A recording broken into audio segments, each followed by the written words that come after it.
In this short video, I want to talk about the current position facing gold. Gold has performed extremely well since the 11th of December when it bottomed and has moved up very strongly ever since. But as chart 1 shows, it has now run into an area of supply which is bounded by those two dotted lines you can see on the chart.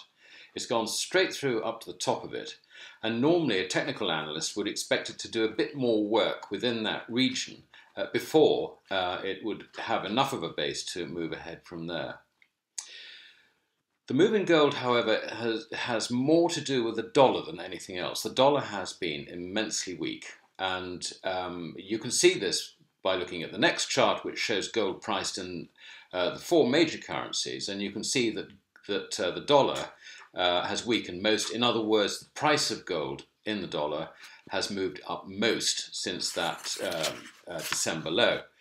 And certainly in the case of the euro, it has been least. Now this is interesting because the physical buyers in Europe are German nationals, and it really does mean that the price of gold has not moved up that much as far as they're concerned, so gold still represents good value. We must, however, look at the dollar, and the last chart shows the dollar and the trade-weighted index, which is traded as a cash future on COMEX. And you can see that in recent days it has taken out the September the 10th low that we saw around about 91 and a bit, and it's taken it out really quite dramatically.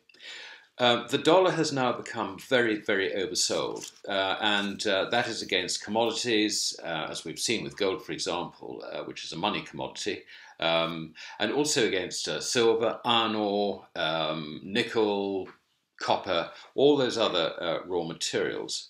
As well as that, the dollar has weakened against those other currencies, as you can imply, if you like, from that second chart. There is, however, a strong possibility now, or there should be on technical grounds, that there'll be some sort of rally in the dollar, perhaps to test those September lows. That would be a normal course of events, so I think that given that, it is quite possible that that would fit in with gold coming back and doing a bit more work in that consolidation area. However, once we get over any technical recovery, and it may not happen, but if we do have a bit of a technical bounce in the dollar, the outlook for the rest of 2018 doesn't really look all that positive. In recent days, the Dagong Credit Agency, which is the Chinese credit agency, downgraded the US economy to BBB+. Now, we in the West wouldn't normally pay much attention to it. We would think this is geopolitics. But the fact remains that the largest holders of US treasuries outside America are, of course, China and also Japan. Now, if Dagon matters, then it probably matters mostly to China and probably to some extent to Japan. And therefore, what we're seeing is that there is a discouragement, if you like, for the biggest buyers of US treasuries outside America at a time when Donald Trump is going to increase the budget deficit through his tax cuts.